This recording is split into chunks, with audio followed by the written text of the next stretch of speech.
Hello सभी student को HV maths classes में स्वागत है। मैं रत्नेश सर आप सबों के समक्ष क्लास 12th मैथ का टॉपिक मैट्रिक्स को लेकर आए हैं। एक्सरसाइज 3.2 NCERT चल रहा है। इसके पहले आप जो भी वीडियो नहीं देखे हैं आप सबसे पहले उसको देख लें शुरू से लेकर यहाँ तक। अगर आप देख लेते हैं तो आपको एकदम चैलेंज लेते हैं, 100% का गारंटी लेंगे, यहाँ से बात आपको समझ में आ जाएगा। ठीक है, तो आपके बेहतर भविष्य को लेकर YouTube पर पहली बार मैथ्स का जादूगर आप सबों के समक्ष आया है। तो देखिए, तो हम लोग पिछले वीडियो में क्या किए थे, इसके पहले क्वेश्चन कर लिए थे। अब हम लोग क्वेश्चन नंबर 8 करने जा रहे हैं। इसका क्वेश्चन हिंदी और इंग्लिश दोनों मीडियम के छात्र के लिए है।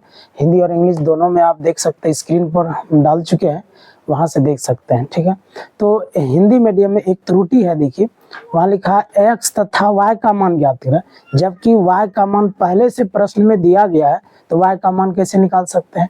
तो प्रिंट में मिस्टेक है, हिंदी मीडियम वाले थोड़ा ध्यान देंगे। जबकि इंग्लिश मीडियम का क्वेश्चन आप देख सकते हैं बिल्कुल सही है। फाइंड x इफ y, यानी x का ही मान केवल वो पूछ रहा है, जबकि y का मान दिया गया है। ठीक है, कोई दिक्कत नहीं ना। तो इसीलिए क्वेश्चन को थोड़ा ठीक कर लेंगे, हिंदी मीडियम वाला, इंग्लिश मीडियम बिल्कुल ठीक है। तो चलिए अब बढ़ते हैं सॉल्यूशन की ओर। तो आप देख सकते हैं y का मान ऑलरेडी दिया गया है और 2x प्लस y का मान भी दिया गया। तो x का मान पूछता है क्या होगा, तो देखिए सॉल्यूशन करते हैं। ठीक है, तो 2, आप देखिए x का मान यहाँ ऑलरेडी दिया गया 3 2 1 4, फिर प्लस y इक्वल टू जितना रहने दीजिए 1 0 माइनस 3 और 2 दिया गया है।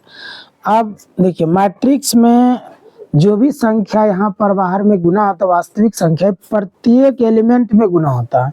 मैट्रिक्स के अंदर जितना भी एलिमेंट है सब में गुना होता है। 3 दूना 6 हो गया, 2 दूना 4 हो गया, 2 कम 2 है, 4 दूना 8 हो गया। समझ में आ गया। प्लस सॉरी उल्टा हो गया, हम लोग y का ना मान दिया था, उल्टा ही रखा गया, सॉरी। चल देखिए, यानी 2x प्लस y का मान दिया था, तो y का मान रखेंगे। चलिए, y का मान कितना देख लीजिए 3 2 1 4, कोई दिक्कत। अब क्या हो जाएगा, this implies that 2x equal to, अब देखिए माला मैट्रिक्स प्लस में तो उधर भेज दीजिए, माइनस में चला जाएगा, यानी 1 0 माइनस 3 2, ये मैट्रिक्स उतार दिया, ये प्लस में इधर किस में आ जाएगा, माइनस में। 3 2 1 4। अब संगत अभी आपको क्या करिए, घटा दीजिए, तो यानी 2x बराबर, चलिए संगत अभी आपको घटाइए, एक में माइनस का चिन्ह घटाना पड़ेगा, एक में घटाइए 3 को तो माइनस 2 होगा, 0 में घटाइए 2 को तो माइनस 2 ही होगा, माइनस 3 में घटाइए 1 को तो माइनस 4 हो जाएगा, और 2 में घटाइएगा 4 को तो माइनस 2 ही हो जाएगा। कोई दिक्कत। तो इसीलिए x बराबर, देखिए यहाँ पर आगे में 1 छिपा हो, तो गुना में तो इधर भाग में इसी को ऐसे लिखा जाएगा, ऐसे ही गुना में तो भाग में चल गया, -2 -2 -4 -2। इसका मतलब प्रत्येक एलिमेंट में किससे गुना करेंगे, हाफ से। जैसे हाफ से गुना करिएगा 2 2 कट जाएगा, -1 बचेगा। देखिए कैसे होगा, यानी हाफ गुना कितना -2 करिएगा, 2 से 2 कैंसिल हो जाएगा, तो माइनस से 1 बचेगा। यहाँ भी क्या हो गया, -1 2 दूनी 4 -2, यहाँ हो गया -1। यही तो निकालना था, ये हो गया आंसर। अगर समझ में आ गया तो अब लाइक करें, सब्सक्राइब करें, दोस्तों को जल्द से जल्द शेयर करें। ठीक है, स्क्रीनशॉट लीजिए। चलिए क्वेश्चन नंबर 9 की ओर बढ़ते हैं। क्वेश्चन नंबर 9 कहता है find x and y if, यानी x और y का मान ज्ञात करें यदि इतना बराबर इतना हो। जैसा कि स्क्रीन पर आप क्वेश्चन देख सकते हैं। ठीक है, तो x और y का मान ज्ञात करने बोला, ये जो x और y दिख रहा है ना उसी का मान। देखिए कैसे ज्ञात होगा, समझिएगा। इम्प्लाइज डेट, ये 2 इसका मतलब प्रत्येक एलिमेंट में गुना हो जाएगा, तो 1 × 2 यानी 2, 3 दूना 6 हो गया, 0 गुना 2 0, 0 गुना 2 गुना x करेंगे तो हो गया 2x, प्लस फिर क्या हो गया y 0 1 2 बराबर 5 6 1 8। अब देखिए इसमें किसी में भी x y z कोई भी वेरिएबल इसमें नहीं है, जबकि इस दोनों में, इसका मतलब इस दोनों मैट्रिक्स को जोड़ दीजिए, आसान होगा। या इसको आप दाहिने तरफ भी भेज सकते हैं, दोनों में से किसी भी एक मैट्रिक्स को आप दाहिने तरफ भेज सकते हैं। ठीक है, तो ज्यादा अच्छा होगा, दोनों को क्या करिए, जोड़ दीजिए, प्लस का चिन्ह है, सिंबल। चलिए जोड़िए, संगत अवयव जुटेगा। 2 में किसको जोड़ेंगे, y को, तो क्या होगा 2 + y। 6 में जोड़ दीजिए 0 को, 6 होगा, 0 + 1 यानी 1 होगा। 2x में 2 जोड़िएगा तो 2x ही होगा, सॉरी 2x + 2 हो जाएगा। कोई दिक्कत। 2 प्लस वाई, ठीक है 6, 0 प्लस 1 1, 2x प्लस 2, ठीक है। चलिए उसके बाद क्या बचा, 5 6 1 8, ये ना बचा हुआ। अब क्या करेंगे, देखिए ये दोनों मैट्रिक्स आपस में क्या है, बराबर है। तो दो मैट्रिक्स आपस में बराबर कब होता है, जब दोनों का ऑर्डर समान हो। और ऑर्डर तो समान है ही, क्योंकि ये भी 2x2 मैट्रिक्स का, ये भी 2x2 ऑर्डर का है मैट्रिक्स, ठीक है। अब संगत अवयव को क्या करेंगे, बराबर कर देंगे। तो 2 प्लस वाई किसके बराबर होगा, 5 के। तो 2 प्लस वाई इक्वल टू 5 हो जाएगा। 6 के बराबर तो ही है, तो यहाँ से y का मान निकल जाएगा। तो y equal to 5 minus 2, y equal to 3। तो y का एग्जैक्ट मान निकल गया, यहीं पर y था। अब देखिए 1 1 के बराबर होवे करता है, 6 के बराबर है होवे करता है। 2x प्लस 2 इसका मतलब 8 के बराबर होगा। तो 2x प्लस 2 इक्वल टू 8 हो गया। तो 2x इक्वल टू 8 माइनस 2 हो गया। 2x इक्वल टू 6 हो गया। तो 2 3 6, यानी x का मान 3 निकल गया। तो आता है, एक जगह कर सकते हैं या हैंस भी लिख सकते हैं आप, हैंस माना आता हो गया।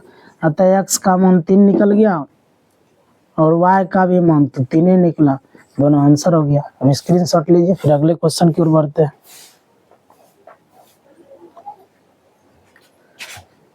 चल देखिए क्वेश्चन नंबर 10 मेरे भाई बना लीजिएगा, ठीक है। सेम हल्का है, उसी तरह से बनाइएगा। संगत तभी आपको केवल बराबर कर दीजिएगा, ठीक है। तो बढ़ते हैं प्रश्न संख्या 11 की ओर। अब देखिए इसमें क्या कहता है, find the values of x and y, यानी x और y का मान ज्ञात करें। इसका भी प्रश्न आप स्क्रीन पर देख सकते हैं, हिंदी और इंग्लिश दोनों मीडियम में दे चुके हैं। तो x और y का दोनों मान ज्ञात करना है। देखिए दिस इम्प्लाइज डेट कैसे कैसे ज्ञात होगा। तो ये क्या बोले थे, प्रत्येक एलिमेंट में गुना होगा, यानी क्या हो जाएगा 2x और यहाँ पर हो जाएगा 3x। ये भी y प्रत्येक एलिमेंट में गुना होगा, यानी 1 इंटू वाई करिएगा तो माइनस वाई, फिर y यहाँ पर हो गया इक्वल टू क्या हो गया 10 और 5। अब दोनों यहाँ प्लस का चिन्ह संगत अभी आपको क्या करिए, जोड़ दीजिए। 2x प्लस कितना, 2x में जोड़िएगा किसको, माइनस वाई को। सीधा प्लस गुना माइनस, माइनस ही कर देते हैं, माइनस वाई हो जाएगा। 3x में जोड़िएगा y को तो क्या हो गया 3x प्लस वाई हो गया इक्वल टू जो मैट्रिक्स है 10 और 5, ये लिख दिया। अब दो मैट्रिक्स आपस में बराबर कब होता है, जब संगत अवयव बराबर हो, कोरेस्पोंडिंग एलिमेंट्स आर इक्वल। तो आप देखिए तो 2x माइनस वाई किसके बराबर होगा, 10 के बराबर होगा। तो यहाँ पर लिख सकते हैं आप कि 2x minus Y equal to 10, इसको मान लीजिए इक्वेशन 1। फिर 3x plus Y equal to 3x plus Y equal to 5, ये हो गया इक्वेशन सेकंड। आप देखिए y का गुणांक बराबर ही है, एक प्लस में है एक माइनस में है, तो जोड़ने पर कट जाएगा। तो दोनों समीकरण को जोड़ दीजिए, समीकरण फर्स्ट प्लस सेकंड, विलोपन विधि से हल जो नहीं करे, एलिमिनेशन मेथड 10 क्लास यूज याद करिए आप। तो y कट गया, तो 2x में 3x को जोड़िए 5x हो जाएगा, बराबर 10 में 5 जोड़िएगा तो 15 होगा। अब कटा दीजिए 5 3 15, तो x का मान 3 निकल गया। x का जैसे मान निकला, अब समीकरण फर्स्ट या सेकंड किसी में भी मान रख दीजिए, x का y निकाल देगा। तो शॉर्ट में आप लिख सकते हैं समीकरण किसमें, फर्स्ट या सेकंड किसी में भी रख सकते हैं, फर्स्ट से। इंग्लिश मीडियम वाले क्या लिखेंगे, फ्रॉम फर्स्ट, या ऐसा भी लिख सकते हैं समीकरण फर्स्ट में x का मान रखने पर। तो इंग्लिश मीडियम वाला क्या लिखेगा, putting the value of x in equation 1, ठीक है। चलिए रखिए अब, तो 2x minus Y equal to 10, तो 2 इंटू वाई का मान 3 हो गया, माइनस वाई इक्वल टू 10 हो गया। तो माइनस वाई इक्वल टू 10, 3 दूना 6 प्लस में तो उधर चल जाएगा माइनस में, तो माइनस वाई इक्वल टू 4 हो गया। तो वाई इक्वल टू क्या हो गया -4। तो x का मान 3 निकल गया, y का मान 4। तो आता एक जगह लिख दीजिए, x का मान 3 निकल गया, y का मान -4 निकल गया। इस तरह से कंप्लीट उत्तर हो गया, ठीक है। स्क्रीनशॉट लीजिए। चलिए क्वेश्चन नंबर 12 देखिए क्या कहता है कि गिवन 3 टाइम्स इतना इक्वल टू इतना प्लस ना, find the values of x y z and w। यह दिया गया है कि 3 टाइम्स इतना बराबर इतना प्लस इतना, तब कहता है कि x y z और w का मान ज्ञात करें। जैसा कि आप ये क्वेश्चन स्क्रीन पर देख सकते हैं, हिंदी और इंग्लिश दोनों में मीडियम में दे चुके हैं। किसी भी मीडियम की स्टूडेंट होगा तो कोई दिक्कत परेशानी यहाँ पर नहीं होगा, ठीक है। अगर कोई प्रॉब्लम होता है तो कमेंट में आप जरूर कमेंट करें, हम उसका सॉल्यूशन पुनः करके आपको सेंड कर देंगे, ठीक है। तो आइए देखिए, आप ये प्रश्न में हमको x y z और w का मान ज्ञात करना है। तो आइए देखिए, तो सबसे पहले हम लोग क्या करेंगे, 3 से गुना कर देंगे प्रत्येक एलिमेंट में, क्या हो जाएगा 3x 3y 3z 3w, ठीक है, इक्वल टू, अब यहाँ पर क्या है दो मैट्रिक्स आपस में प्लस में है तो जोड़ दीजिए, संगत अवयव को जोड़ते हैं, कोरेस्पोंडिंग एलिमेंट को ऐड कर दीजिए। तो x में जोड़िए किसको 4 को, यानी x प्लस 4 हो गया। तो 6 में ऐड कर दीजिए किसको x प्लस y को, फिर -1 में ऐड कर दिए, ऐड बना जोड़ना, किसको जोड़ दिए z प्लस w को आप जोड़ सकते हैं। 2w में किसको जोड़ सकते हैं, 2w में 3 को जोड़ सकते हैं, कोई दिक्कत। अब देखिए दो मैट्रिक्स आपस में बराबर अगर होता है तो इसका मतलब संगत अवयव बराबर होगा तभी ऐसा हो सकता है। अब कोरेस्पोंडिंग एलिमेंट को आप इक्वल कर दीजिए तो क्या हो गया, इसीलिए 3x बराबर क्या हो जाएगा x प्लस 4, तो 3x minus X equal to 4, plus में तो माइनस में कर दिया, 2x इक्वल टू 4 हो गया, 2 दूनी 4 यानी x का एग्जैक्ट मान निकल गया। फिर इसको जैसे आप इसके बराबर करेंगे तो y का मान निकाल देगा, तो बराबर करते चलिए आप। तो 3y को किसके बराबर करेंगे 6 प्लस x प्लस y के, और x का मान ऑलरेडी निकल गया, 3y equal to 6 plus x का मान 2 निकला हुआ, यहाँ रख दीजिए 2 प्लस y हो गया, समझे। तो y प्लस में इधर माइनस में हो जाएगा, 3y minus y equal to 8 हो गया, तो 2y इक्वल टू 8 होगा, नहीं 2 चौके 8 हो गया, यानी y का मान कितना निकल गया 4, x भी निकल गया y भी निकल गया। अब क्या होगा, अब w का मान भी निकल जाएगा, नहीं w निकलेगा तभी ना z निकलेगा, w निकालिएगा तभी तो z निकलेगा ना, जैसे इसको इसके बराबर करिएगा। अभी तक में ना तो w का मान मालूम है ना तो z का मान मालूम है, तो यहाँ तो आपका मामला फंस जाएगा। जैसे इसको बराबर करिएगा, ठीक है, काहे कि ना तो w का मान पता है ना तो z का, सबसे पहले हम लोग w निकाल लेते हैं, कैसे निकलेगा, इसको इसके बराबर कर दीजिए, तो यानी 3w बराबर क्या होगा 2w प्लस 3 हो जाएगा, तो 3w minus 2w equal to 3 हो जाएगा, तो w इक्वल टू 3 हो गया, 3w में 2w घटा दीजिए, नहीं बच गया।